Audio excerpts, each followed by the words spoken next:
sobre hígado graso, que es una palabra bastante común, que se escucha mucho, que se oye mucho, que la leemos en muchos artículos y que representa el 40% de las personas obesas o con sobrepeso tienen hígado graso. Y en el mundo el 25% de la población tiene hígado graso. Entonces veamos la importancia de este famoso término hígado graso, que es la presencia de, como su nombre lo indica, de grasa en los hepatocitos, es decir, en las células que tiene el hígado y que son encargadas de metabolizar las grasas o el tejido adiposo. El hígado tiene algunas funciones. El hígado es como una esponja, ¿no? Es el órgano más grande, de paso se ha dicho, de nuestro cuerpo. Es como una esponja que tiene algunas funciones. La una es como una esponja, eh, atraer y eliminar las toxinas del organismo. El otro es de reservar energía en el organismo y la otra es la de metabolizar todas las grasas que se presentan en el cuerpo a través de nuestro sistema digestivo, de lo que ingerimos, de lo que comemos. El hígado es el encargado de metabolizar, es decir, de degradar, de transformar estas grasas. Entonces, en el hígado, para que entendamos, es un órgano grande. Tras del hígado y un poquito hacia arriba, en su parte superior, existe una bolsita que la llamamos la vesícula biliar, que es la que contiene la bilis. La bilis es una sustancia que sirve para metabolizar o para absorber las grasas. Entonces, esa es la función importantísima que tiene este órgano en cuanto a lo que tiene que ver con el asunto de grasas, ¿no? Ahora, cuando el hígado está en buen funcionamiento, en buen estado, no hay ningún problema. El problema ocurre cuando silenciosamente empieza a transformarse este hígado que, como decíamos, es como una esponja, ese blandito, ¿no? Que puede absorber. Empieza a llenarse de grasa y luego empieza a ponerse duro, se empieza a poner fibrótico y se empieza a destruir. Y cambia su color también. Todo, exactamente. Y entonces, pues este hígado ya pierde su capacidad de metabolizar las grasas, de ser de reserva de energía, así como de eliminar las toxinas. Es casi como un filtro ahí, ¿no? Es un filtro, exactamente, es una esponja encargada de eliminar toxinas y de metabolizar o digerir las grasas que nosotros ingerimos, ¿no? Entonces, ¿qué ocurre cuando empieza a acumularse grasas aquí? Ese hígado se trastorna. En primer lugar, tenemos el término hígado graso, ¿no es cierto? Que generalmente es un término muy común, pero que casi nunca da síntomas iniciales, sino que nosotros lo descubrimos por un hallazgo fortuito. Generalmente es un paciente que va al médico por alguna circunstancia y le envían a hacer un ecosonograma del abdomen y se encuentra que el hígado está con grasa. Ya cambia su densidad, entonces eso se sospecha hígado graso. Entonces allí hay la sutileza del médico de investigar los síntomas, porque inicialmente hay síntomas muy vagos que son generales y que pueden confundirse con cualquier cosa. Y que hay genéticos también, factores genéticos, claro, de hígado graso. Exacto, hay personas que por genética tienen esa posibilidad de que su hígado se trastorne y se convierta en un hígado graso, pero también hay otras circunstancias, como por ejemplo el consumo de alcohol. Hay hígado graso por el alcohol. ¿Por qué? Porque al ingerir alcohol, una ingesta frecuente y copiosa de alcohol hace que ese hígado tenga que metabolizar el alcohol y ya no queda tiempo para metabolizar las grasas. Entonces esas grasas que se empiezan a acumular en el hígado y producen el hígado graso, que después vamos a ver más adelante cuál es el siguiente paso del hígado graso. Entonces tenemos una causa, el alcohol.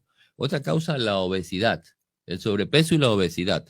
Otra causa son las dietas ricas en grasas y azúcares. No solamente en grasa, también las azúcares. El exceso de azúcar luego se transforma y se almacena en el hígado y se convierte en grasa.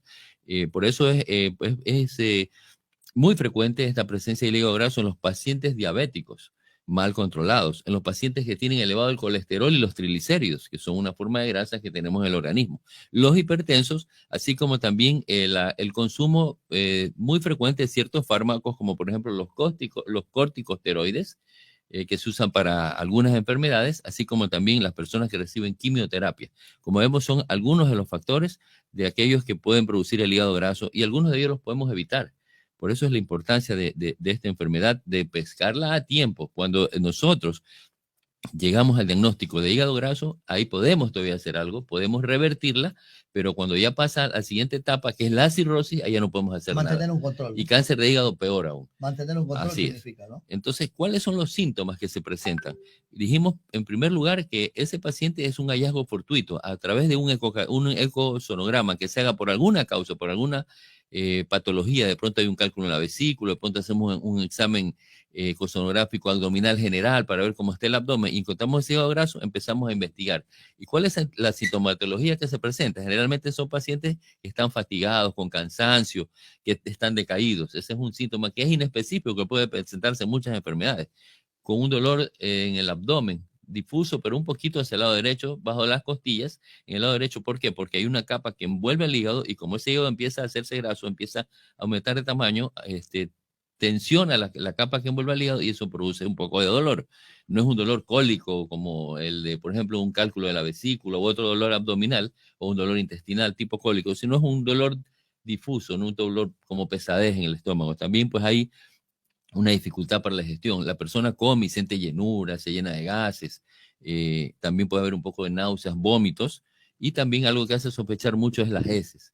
Las heces fecales de los pacientes que ya tienen hígado graso, pues al hacer la deposición se ve en la taza, se ve una presencia de grasas efectivamente en la superficie, o sino también heces de consistencia y un color más claro por la presencia de grasas. Hace que las heces ya no sean del color característico, sino claro y a veces hasta blancas, cuando ya es abundante la cantidad de grasas que se presenta. Esos son más o menos los síntomas que ocurren, ¿no? Entonces, cuando tenemos la fase hígado graso, aquí lo que hay que hacer es el cambio de estilo de vida. Regresamos, tenemos una alimentación buena, tenemos una alimentación sin grasas, evitar las grasas, evitar el exceso de azúcares, hacer ejercicio, el consumo moderado de alcohol. Eso da lugar pues a que nosotros revertamos de ese hígado graso, vaya involucionando poco a poco y podamos recuperar ese hígado. Pero si no se hace aquello y el hígado empieza en la grasa, no dejamos de consumir grasa, seguimos consumiendo alcohol, comemos mucha comida chatarra, esos snacks, los embutidos, todas las frituras, van a dar lugar a que ese hígado pase ya de hígado graso, pase a cirrosis, que es la parte fibrótica, o sea, el hígado ya se pone duro, fibrótico, ya no es como una esponja que absorbe, ya como es tan duro ya no Ya no absorbe, cumple ninguna función. no tiene función ya ni metabolizar las grasas ni eliminar las toxinas. Entonces, ese hígado, cuando llega a cirrosis, allá, de la cirrosis hablamos en otras intervenciones, cuando hablamos de hepatitis, cuando llega a cirrosis ya esa enfermedad es irreversible. Ahí es trasplante. Claro, el cirrótico se va a morir, porque va a acabar en una insuficiencia hepática y si no le cambia el hígado se muere. Y usted sabe la dificultad de tener un hígado. O sea, ¿quién le va a donar un hígado?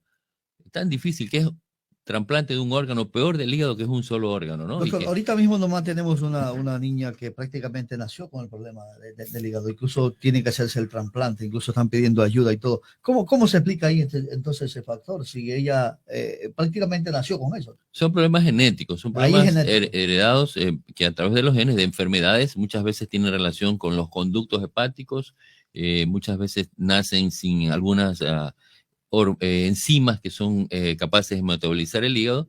Son malformaciones que se presentan y que dan lugar a que esta persona a los pocos meses de vida o años de vida tenga una insuficiencia hepática. Sí es una malformación. Claro, es una malformación, es un problema genético. Tienen una insuficiencia hepática y terminen pues en un trasplante de hígado o la muerte, ¿no? Entonces, como vemos, pues la fase de cirrosis ya no hay marcha atrás. O sea, ya el que ya es cirrosis, ese paciente está condenado a morir. Y luego, pues la otra fase es cáncer de hígado, que todavía peor, es mucho más agresivo que una cirrosis, mucho más rápido que ese paciente vaya a fallecer. Entonces, como vemos, es una enfermedad del hígado graso que es tan común que se presenta en el 25% de la población a nivel del mundo y que el 40% de las personas obesas tienen hígado graso, pero que se puede corregir cambiando nuestra alimentación, haciendo actividad física, no consumiendo alcohol, evitando todas estas comidas chatarras, y ese hígado se puede regenerar y puede recuperarse y la persona puede vivir una vida normal. Pero si lo detecta a tiempo. Si lo detecta a tiempo, por supuesto. Porque ya decíamos, como al inicio no da síntomas o son síntomas inespecíficos, la gente no se percata de que tiene un hígado graso. Entonces, muchas veces cuando se ha dado cuenta la persona es cuando ya está con cirrosis. Entonces, ella es una forma grave, ahí ya no hay nada que hacer.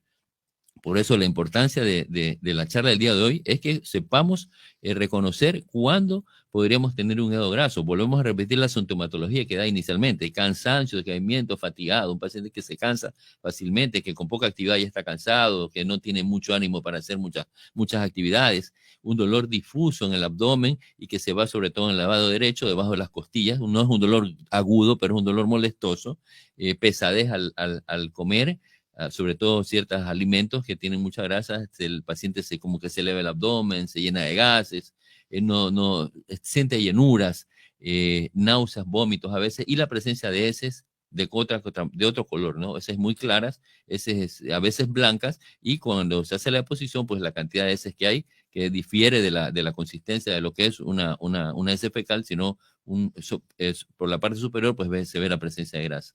Cuando tenemos eso, pues inmediatamente ya hay que hacer el eco. En el eco vamos a detectar que se encuentra pues ese hígado invadido de grasas. Luego pues vamos a hacer en el examen de sangre hay TGO, TGP, HDL, que son unas enzimas que vemos en la sangre y que empiezan a elevarse. También pues ya cuando encontramos esto hay que hacer una tomografía, y para hacer el diagnóstico certero una biopsia, y en donde se va a detectar ya pues la enfermedad, ¿no? Y esta biopsia sirve para diferenciar de que se trate solo de un hígado graso y de que no ya está en el proceso de cirrosis. Doctor, ¿es aconsejable hacerse exámenes? Y máximo si hay un sobrepeso, debe hacerse un examen desde muy pequeño. Yo diría que todas las personas, cuando llegamos a cierta edad, deberíamos tener en nuestros exámenes generales un examen de sangre para ver la TGO, TGP, LDH, que son las enzimas hepáticas, que podemos observarlas en la sangre. También hacer un un ecosonograma abdominal, por lo menos una vez al año, para detectar estas enfermedades. Y cuando el paciente es diabético, es hipertenso, es obeso, pues con más razón. Ellos tienen que hacer un chequeo frecuente, periódico, de tal manera pues que podamos encontrar la enfermedad a su inicio, cuando es solo hígado graso, y cuando no ha llegado a la cirrosis, peor al cáncer de hígado. Cuando se detecta a tiempo y todo es hígado graso, sí hay una cura, sí hay una medicación. De lo contrario, es solamente el trasplante. Exactamente. Mire, y no hay medicación para tratarlo. O sea, aquí el tratamiento es evitar los factores desencadenantes del problema: el consumo excesivo de grasa, el consumo excesivo de azúcares. Ya dijimos que el azúcar también se almacena en el hígado y se convierte en grasas, y eso da lugar a la presencia de hígado graso. El diabético tiene que estar controlado tanto con su dieta como con su medicina. El hipertenso tiene que estar controlado. La actividad física es importantísima, porque eso nos ayuda a quemar todas esas energías, todo ese exceso de calorías que ingerimos en el día, y de paso mantiene, pues además de tener un hígado en buen estado, da lugar a que nuestro sistema cardiovascular, nuestro corazón, esté en buen estado también, que es otra de las afecciones que muchos problemas causa el sedentarismo y el sobrepeso. Si afecta el hígado, se afectan otros órganos. Por supuesto, va a afectarse todo el organismo, porque al llegar a insuficiencia hepática empieza pues a producirse algunos problemas, e incluso en la insuficiencia hepática hay una parte ya que se llama encefalopatía hepática, que ya produce trastornos en el cerebro. Ese paciente incluso pierde la conciencia y es la forma como fallece. Entonces tenemos que pues como mensaje final, evitar ciertas cosas: el consumo excesivo de alcohol, el consumo excesivo de grasas y azúcares. Los pacientes hipertensos, diabéticos, siempre controlados con su medicina y con su alimentación y su dieta. Las personas que tienen sobrepeso, obesidad, hacer mucha actividad física, de tal manera que podamos ir disminuyendo ese abdomen, esa circunferencia elevada que se presenta. Y en los primeros síntomas que indicamos: cansancio, decaimiento, dolor en el lado derecho, heces blanquecinas, inmediatamente pues ir al médico para poder diagnosticar la enfermedad en etapa hígado graso y que no haya cirrosis ni cáncer hepático. Y pues recomendar también, cuando llegamos a cierta edad, pasado 40, 50 años, mandatorio un examen anual de enzimas hepáticas, y también el ecosonograma abdominal, para ver que ese hígado esté en buenas condiciones. Bueno, esas son las recomendaciones, a cuidar todo del hígado, ¿no? Así es, a cuidarnos, porque pues afortunadamente si los detectamos a tiempo tenemos vida larga, pero si no, estamos condenados a un trasplante de hígado o a la muerte. Es una enfermedad tan común. Hablábamos que el 25% de la población mundial tiene un hígado graso, y que pues estamos a tiempo cuando realizamos todo lo necesario para prevenir no llegar a la cirrosis ni llegar a un cáncer de hígado.